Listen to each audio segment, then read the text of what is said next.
Halo guys, welcome back to my YouTube channel di Indah Channel. Baik teman-teman, bagi teman-teman nanti yang sudah menonton, jangan lupa untuk dibantu like, comment, dan subscribe-nya ya. Nah teman-teman, hari ini saya mau membahas tentang petunjuk teknis pemberian makanan tambahan atau PMT berbahan pangan lokal untuk balita dan ibu hamil tahun 2023. Jadi ini adalah kegiatan atau menu baru ya, yang sebelumnya belum ada. Jadi kita langsung aja.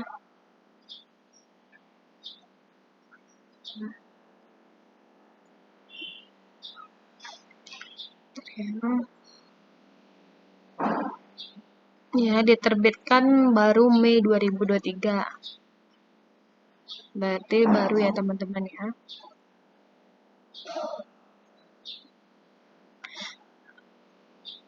Nah, sebelumnya kita harus tahu terlebih dahulu apa itu definisi operasionalnya. Nah, untuk balita sasarannya usia 6-59 bulan. Berat badan tidak naik itu balita yang berat badannya tidak naik saat penimbangan dibandingkan hasil penimbangan bulan sebelumnya dibaca dari grafik KMS. BB tidak naik terdiri dari A. Kenaikan BB tidak adekuat, atau B. BB tetap, atau C. BB turun. Ini juga ada ya, balita berat badan kurang dan lainnya. Teman-teman bisa baca pengertiannya, definisi operasionalnya. Ya, ada tujuan dan sasaran. Nah, kita lanjut aja, tata laksana balita bermasalah gizi. Tujuan dan sasarannya, tujuannya yaitu meningkatnya status gizi balita melalui pemberian makanan tambahan berbasis pangan lokal sesuai dengan standar yang telah ditetapkan. Sasarannya, sasaran penerima makanan tambahan berbasis pangan lokal yaitu ada 3, balita berat badan tidak naik, balita berat badan kurang, dan balita gizi kurang. Nah, ini panduan deteksi dini masalah pertumbuhan menggunakan KMS pada,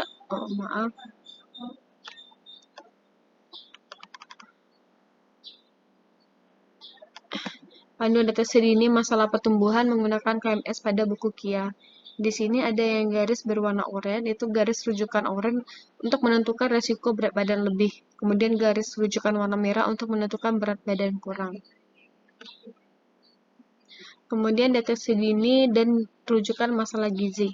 Jika ditemukan balita T, rujuk ke puskesmas untuk konfirmasi status gizi serta tata laksana permasalahan gizi dan penyakit penyerta. Ini berat badan tidak naik atau disingkat dengan T. Berat badan tidak naik terdiri atas 3. Ini garis ke AMS-nya ada berat badan tidak adekuat, kemudian berat badan tetap, kemudian berat badan turun. Ini ada panahnya ya. Nah, untuk berat badan tidak adekuat itu hasil penimbangan BB meningkat dari sebelumnya, namun kenaikannya tidak cukup sesuai usia dan jenis kelamin. Arah garis pertumbuhan tidak mengikuti garis pertumbuhan normal atau sedikit menjauh. Kemudian berat badan tetap, hasil penimbangan BB sama dengan sebelumnya, arah garis pertumbuhan mendatar. Kemudian berat badan turun, hasil penimbangan BB menurun dibandingkan bulan sebelumnya, arah garis pertumbuhan menjauh dari garis pertumbuhan normal. Kemudian deteksi dini dan rujukan masalah gizi. Jika ditemukan balita BB kurang atau BGM, rujuk ke puskesmas untuk konfirmasi status gizi serta tata laksana masalah gizi dan penyakit penyerta. 1 itu berat badan menurut umum. Ini ya, balita berat badan kurang, yaitu atau underweight atau bawah garis merah atau BGM. Balita dengan tanda BB per U1 yaitu di bawah -2 SD. Ini ya, yang warna merah -2 SD di bawahnya. Berarti ada di sini. Oke. Ini BB per U tadi ya. Kemudian balita BB normal perlu dilihat kenaikan berat badannya. Jika naik adekuat atau N, ukur dan periksa PB atau TB menurut usianya. Jika hasilnya normal, balita dapat kembali ke posyandu bulan berikutnya. Ini menggunakan BB per U, yaitu dengan tanda 2 SD kurang dari atau sama dengan BB per U1 kurang dari sama dengan plus 1 SD. Ini ya, di sini ya.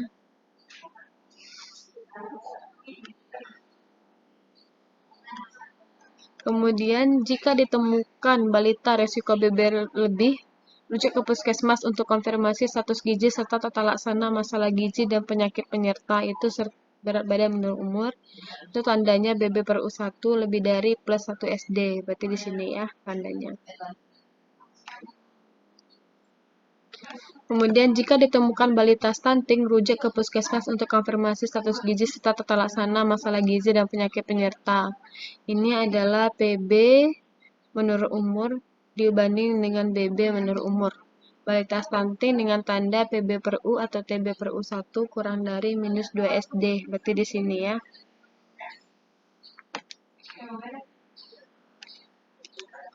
Kemudian konfirmasi status gizi di puskesmas.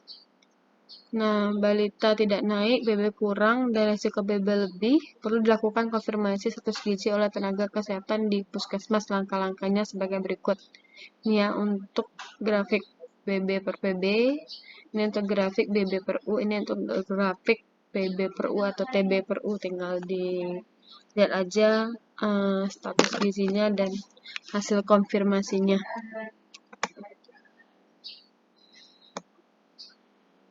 Nah, tata laksana gizi kurang yaitu yang pertama, puskesmas hasil konfirmasi status gizi menunjukkan balita gizi kurang, maka yang pertama ada rawat jalan, kemudian yang kedua adalah deteksi dini dan tata laksana segera refleks sesuai kompetensi.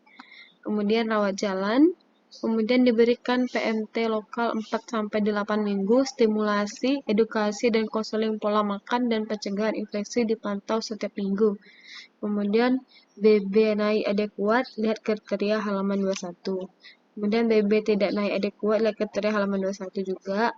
Kemudian bila tidak dapat ditangani puskesmas, rujuk ke RSUD. Kalau BB naik adekuat, maka status gizi baik, yaitu di antara -2 sampai dengan +1 SD.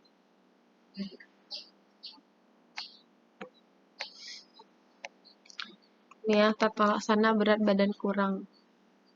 Yang pertama, puskesmas hasil konfirmasi status gizi menunjukkan balita berat badan kurang, maka deteksi dini dan tata laksana segera refleks sesuai kompetensi. Kemudian rawat jalan puskesmas, kemudian diberi PMT lokal 2-4 minggu. Kalau tadi 4-8 ya, yang ini 2-4 minggu. Stimulasi, edukasi, dan konseling makanan dan pencegahan infeksi dipantau setiap minggu. Jika BB naik adekuat, lihat kriteria halaman 21, maka berat badan normal. Jika BB tidak naik adekuat, lihat kriteria 21. Bila tidak dapat ditangani puskesmas, dirujuk ke RSUD. Kemudian tata laksana balita dengan berat badan tidak naik.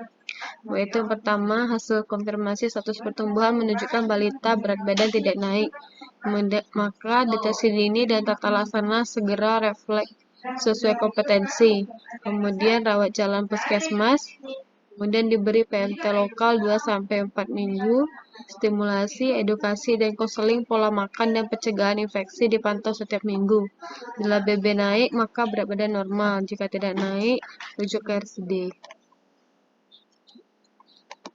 Kemudian dampak dari intervensi dipantau melalui kenaikan berat badan. Ini kriteria keberhasilannya, berat badan tidak naik, yaitu berat badan naik adekuat menunjukkan kurva pertumbuhan normal pada KMS. Kemudian BB kurang, yaitu indeksnya itu -2 sampai dengan +1 SD. Gizi kurang, yaitu -2 sampai dengan +1 SD. Kemudian prinsip memberikan makanan tambahan balita. Berupa makanan lengkap siap santap atau kudapan kaya protein hewani dengan memperhatikan gizi seimbang. Lauk hewani diharapkan dapat bersumber dari 2 macam sumber protein yang berbeda, misalnya telur dan ikan, telur dan ayam, telur dan daging. Hal ini bertujuan untuk mendapatkan kandungan protein yang tinggi dan asam amino esensial yang lengkap. Berupa tambahan dan bukan pengganti makanan utama. Kemudian, makanan tambahan balita gizi kurang diberikan selama 4-8 minggu. Makanan tambahan balita BB kurang dan balita dengan BB tidak naik selama 2-4 minggu dengan pendekatan pemberdayaan masyarakat dan penggunaan bahan lokal. Pemberian makanan tambahan di posyandu, pasienkes, kelas ibu balita atau melalui kunjungan rumah oleh kader atau nakes atau mitra. Kemudian diberikan setiap hari dengan komposisi sedikitnya 1 kali makan lengkap dalam seminggu dan sisanya kudapan. Makanan yang lengkap diberikan dengan sarana edukasi implementasi isi piringku. Pemberian makanan tambahan disertai dengan edukasi, dapat berupa demo masak, penyuluhan, dan konseling. Bagi Baduta, pemberian makanan tambahan sesuai prinsip pemberian makanan bayi dan anak, dan tetap melanjutkan pemberian ASI.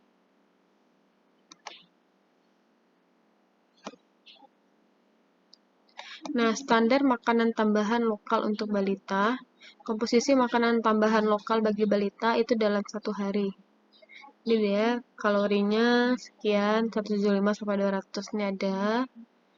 Ini keterangannya, makanan tambahan kaya zat gizi berupa sumber makanan pokok, lauk pauk, diutamakan hewani serta sayur buah.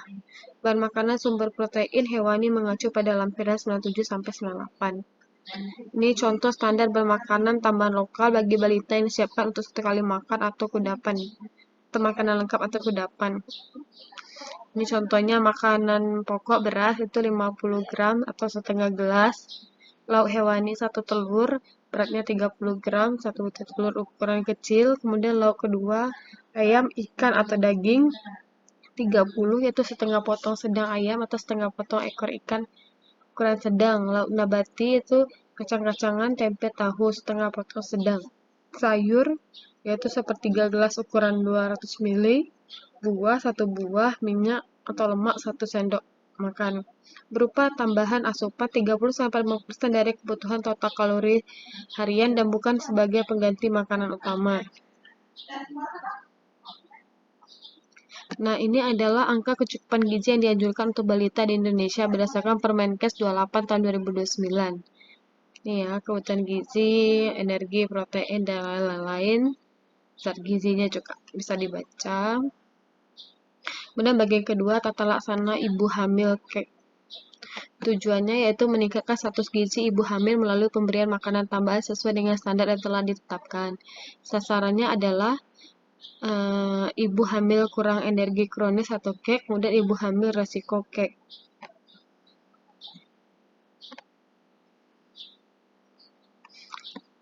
Nah, deteksi dini dan penemuan kasus ibu hamil KEK, yaitu ibu yang mempunyai indeks massa tubuh prahamil atau pada trimester 1 kurang dari 12 minggu sebesar kurang dari 18,5 kg per meter persegi. Ibu hamil resiko KEK, ibu hamil mempunyai ukuran lingkar lengan atas atau lila di bawah 23,5 cm. Nah, alur deteksi dan penanganan ibu hamil KEK yaitu ibu hamil dilakukan ANC, kemudian status gizi normal, maka dilakukan ANC rutin dan konseling gizi. Kemudian jika anemia dilakukan ANC, tata laksana anemia dan konseling gizi. Kemudian jika KEK atau risiko KEK, maka puskesmas lakukan ANC dan konseling gizi, maka diberikan makanan tambahan minimal 120 hari. Kemudian untuk KEK atau risiko KEK plus anemia diberikan ANC rutin, tata laksana anemia, konseling gizi, dan diberikan makanan tambahan 120 hari. Untuk hasilnya KEK atau risiko KEK atau penyakit atau komplikasi kehamilan, maka dilakukan ANC rutin, tata laksana penyakit, konseling gizi, dan diberikan makanan tambahan selama 20 hari. Rujuk ke RS bila HB di bawah 10 gram DL. Kemudian bila tidak sesuai dengan tabel target penambahan BB, kehamilan di bawah 1 kilo per bulan atau 2 kilo di bawah 2 kilo per bulan untuk trimester 2 dan 3.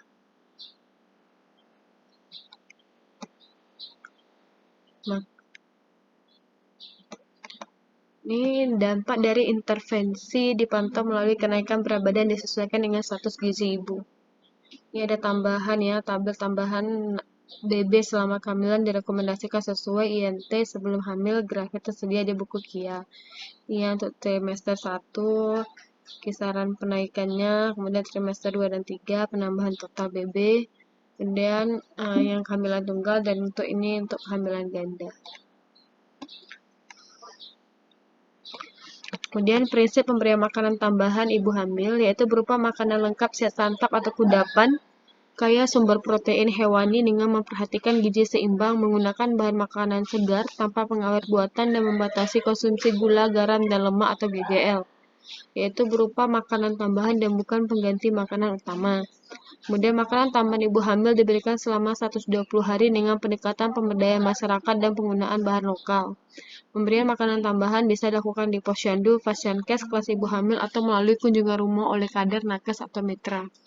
Kemudian diberikan setiap hari dengan komposisi sedikitnya 1 kali makanan lengkap dalam seminggu dan sisanya kudapan. Makanan lengkap diberikan sebagai sarana edukasi implementasi isi piringku. Kemudian pemberian makanan tambahan disertai dengan edukasi dapat berupa demo masak, penyuluhan, dan konseling. Nah, ini adalah tabel angka kecukupan gizi yang dianjurkan untuk wanita usia subur, ibu hamil, dan menyusui 19-49 tahun di Indonesia berdasarkan Permenkes 28 tahun 2019. Ya, bisa dilihat ya. Zat gizinya berapa trimester untuk wanita usia subur, ibu hamil trimester 1, 2, 3, dan ibu menyusui. Kemudian standar makanan tambahan lokal untuk ibu hamil. Nah, ini ada ya zat gizinya, energi, protein, lemak, makanan lengkap, makanan kudapan, ada nilai kalorinya. Nah, makanan tambahan kaya zat gizi berupa makanan pokok, sumber lauk pauk hewani dan nabati, serta sayur dan buah. Dan makanan protein hewani mengacu pada lampiran. Ini ada ya contohnya untuk bahan kudapan itu berasnya berapa, hewaninya berapa, lauk hewani keduanya berapa, lauk nabatinya berapa, sayur, buah, dan minyak. Berarti sesuai ini dilakukan. Kemudian anjuran porsi makan dan minum menurut kecukupan energi untuk ibu hamil dibandingkan WUS untuk konsumsi 1 hari. Ini bahan makanannya, ibu tidak hamil dan tidak menyusui atau WUS, ibu trimester 1, ibu trimester 2 dan 3. Ini ya, 5 porsi. Ini beda ya, disesuaikan saja. Batas konsumsi garam hingga 1 sendok teh per hari dan minum air putih 8-12 gelas per hari. Nah, bagian ketiga ini penyelenggaraan PMT lokal. Pembagian peran pada penyelenggaraan PMT lokal. Pusat adalah penyusun juknis, sosialisasi, dan orientasi PMT kepada Dinkes Provinsi, Kabupaten, Kota, dan Puskesmas dan Mitra. Kemudian MONEF untuk Provinsi dan Kabupaten adalah sosialisasi atau orientasi kegiatan PMT. Kemudian MONEF, Puskesmas adalah pertemuan tingkat kecamatan untuk penentuan sasaran, lokasi pelaksanaan PMT, menu jadwal, dan lain-lain. Kemudian pembekalan kepada penyelenggara PMT di desa, pemantauan PMT. Untuk desa yaitu MMD, perencanaan PMT, pelaksanaan PMT, pemantauan PMT. Untuk posyandu yaitu pendataan sasaran, deteksi gangguan tumbuh kembang, pendataan sasaran PMT, edukasi kesehatan dan gizi, pencatatan. Kemudian pemberian PMT lokal yaitu melalui kunjungan rumah atau konseling gizi. Keluarga melakukan praktik di rumah, PMBA yang tepat dan aneka ragam makanan, kebersihan diri dan lingkungan, memantau pertumbuhan dan kesehatan balita. Nah, tahapan penyelenggaraan PMT lokal yang pertama perencanaan, yaitu menyusun kerangka acuan pelaksanaan kegiatan, penetapan tim pelaksana puskesmas, verifikasi dan penetapan data sasaran penerima MT, kemudian penetapan lokasi kegiatan, penyusunan siklus menu sesuai standar, penyusunan rencana anggaran kegiatan, kemudian persiapan yang pelaksanaannya itu persiapan sosialisasi dan pembekalan petugas, pembelian bahan makanan, kemudian pengelolaan bahan makanan, kemudian pemberian makanan tambahan berbahan pangan lokal disertai edukasi, integrasi dengan lintas program dan lintas sektor terkait, kemudian memperhatikan protokol kesehatan untuk pencegahan penyakit. Kemudian tahap ketiga yaitu pencatatan dan pelaporan. Pencatatan dan pelaporan secara berjenjang dan berkesinambungan terhadap data sasaran dan keluaran antara lain input, proses, output, dan outcome. Kemudian pencatatan dan pelaporan dilakukan dari tahapan penentuan sasaran sampai dengan berakhirnya intervensi PMT. Nah, ini PMT lokal melalui DAK non-fisik tahun 2023. Berdasarkan Permenkes 42 tahun 2022 tentang petunjuk teknis penggunaan dana alokasi khusus non-fisik bidang kesehatan tahun anggaran 2023, PMT lokal diberikan pada balita gizi kurang dan ibu hamil kes selama 90 hari. Kelompok kerja perbaikan gizi tahun 2023 merekomendasikan bahwa PMT lokal pada gizi kurang dilakukan 4-8 minggu untuk mencapai perbaikan status gizi. PMT lokal balita berat badan tidak naik T dan berat badan kurang dilakukan 2-4 minggu. PMT lokal pada ibu hamil kek dilakukan selama 120 hari agar dapat memberikan efek positif terhadap bayi yang dilahirkan.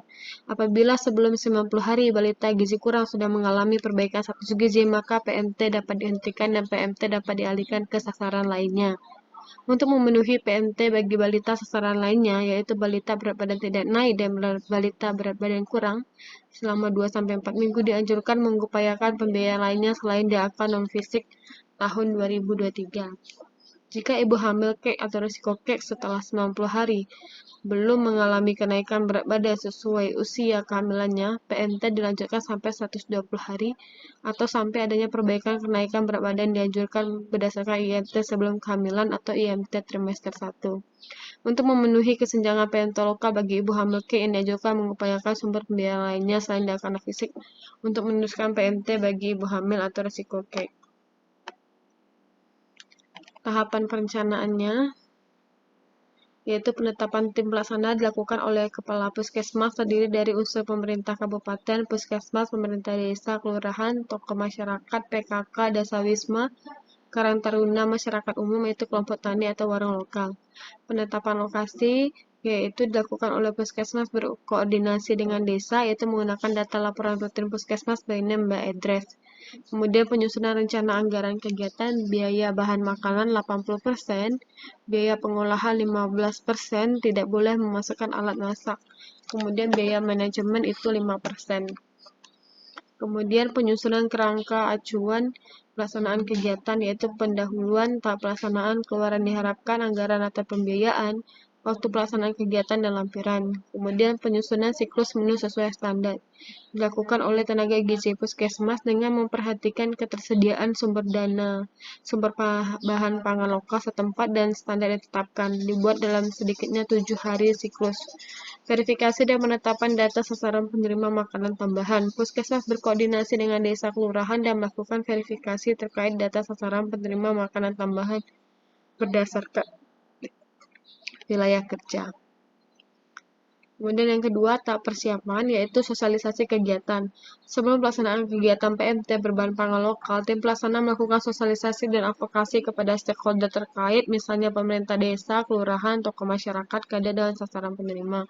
Hal penting yang perlu disampaikan pada saat pelaksanaan sosialisasi dan advokasi antara lain adalah rencana kegiatan pelaksanaan MT berbahan pangan lokal, tujuan pelaksanaan, sasaran kegiatan, mekanisme pelaksanaan, dan lain-lain.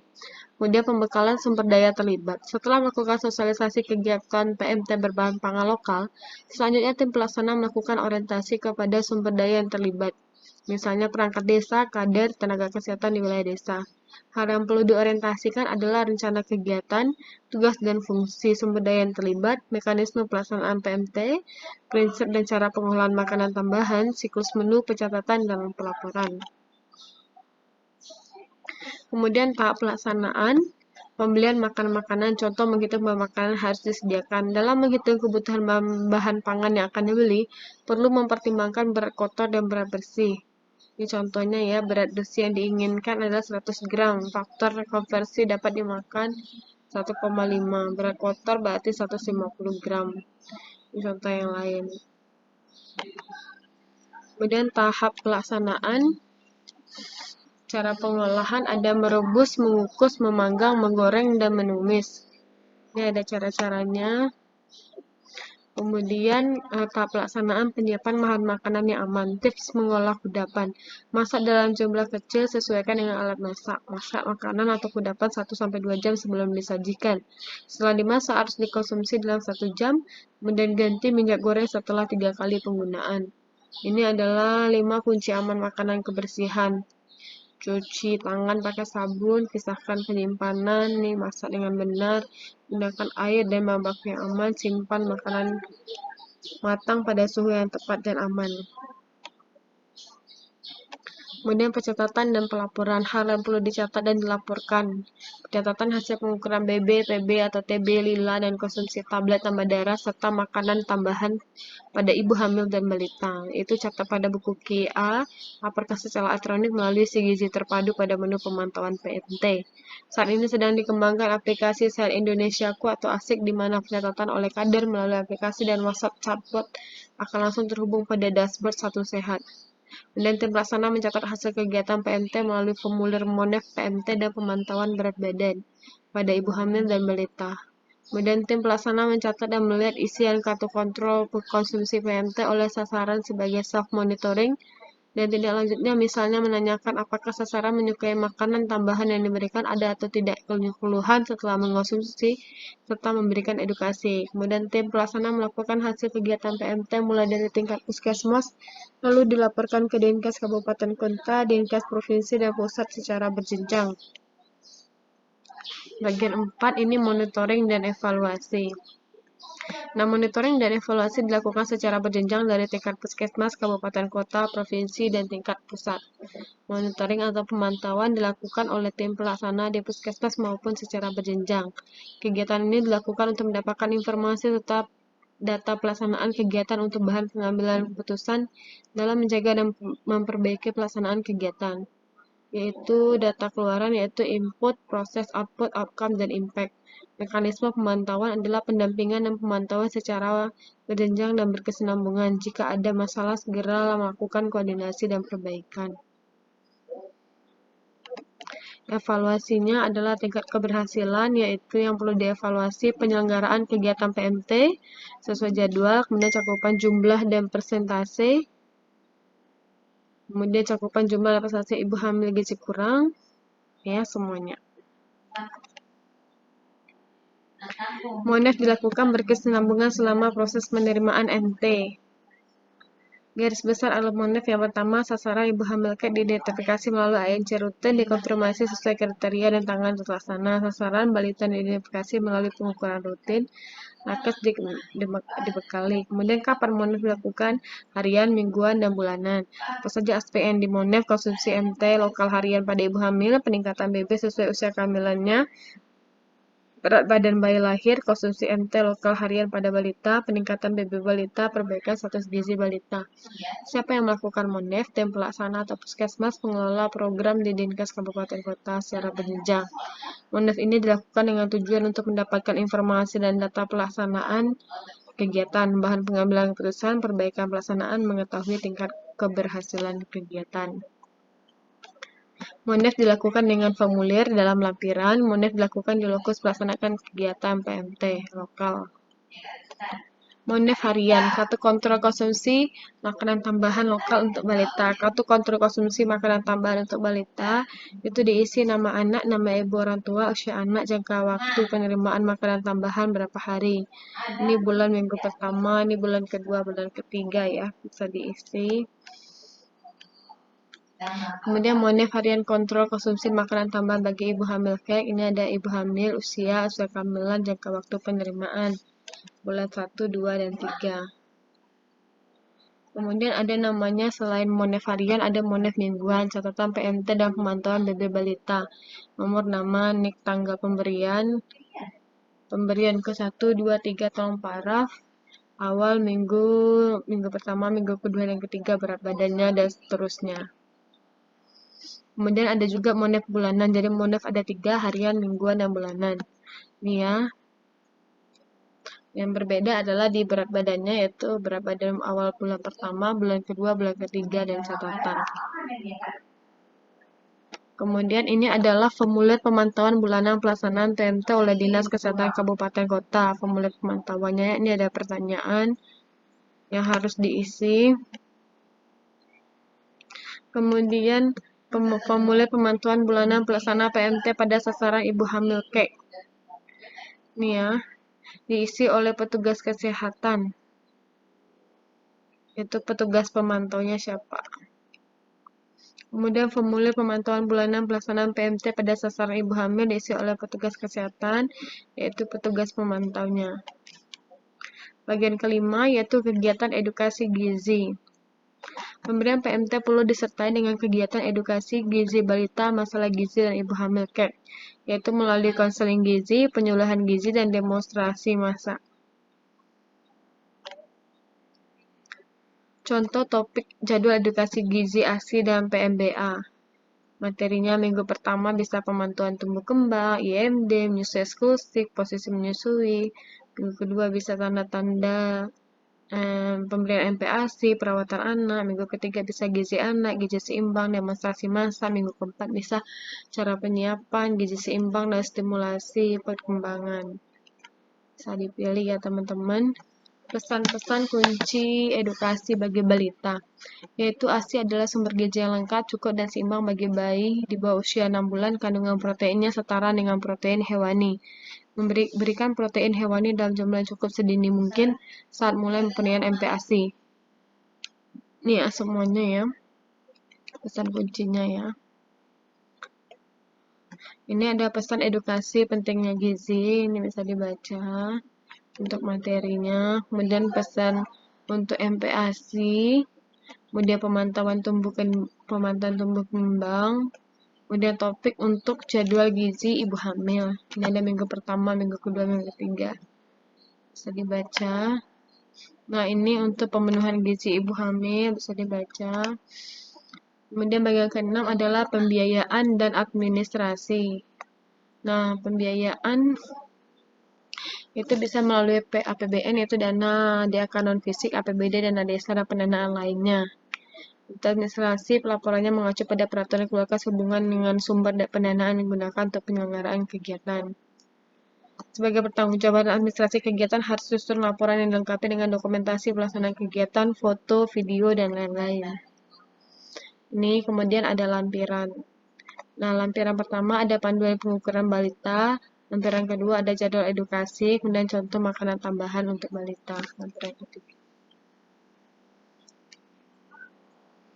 Ya, caranya.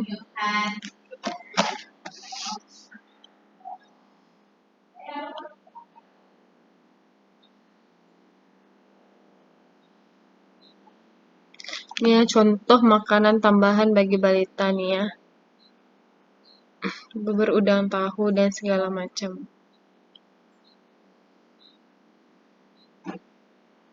Jadi sudah ada ya untuk ibu hamil nih ya. Cara mengukur lila, penimbangan berat badan, tinggi badan ya, makanannya, kudapannya, apa aja sudah ada di sini ya, di petunjuk teknis. Bagian ini bahan makanan penukar, ini ada juga ya. Nanti bisa dibaca. Nah, teman-teman cukup sekian untuk pemberian petunjuk teknis pemberian makanan tambahan. Semoga bermanfaat bagi kita semua. Bagi ada teman-teman yang ragu, boleh tanyakan di kolom komentar. Jangan lupa untuk dibantu like, komen, dan subscribe-nya. Terima kasih. Sampai ketemu kembali.